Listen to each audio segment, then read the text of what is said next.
邊個點過？唔好大聲講。邊個負責響？你嗰邊負責點過？阿肥聽阿你。點過意思？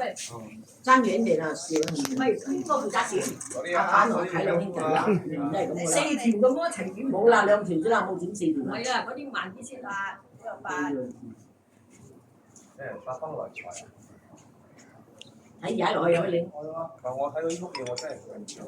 係啊，我都懷疑啊。阿佳啊，其實好容易啊，即係兩張報紙喺兩個下邊點着一齊嗰度點完咗呢度着。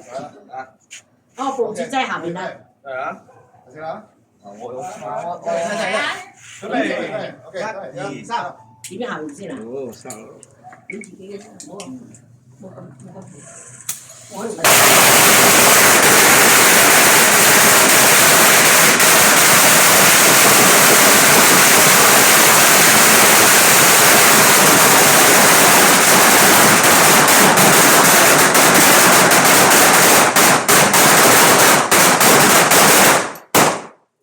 最呢個聲唔大聲，最前面好大聲。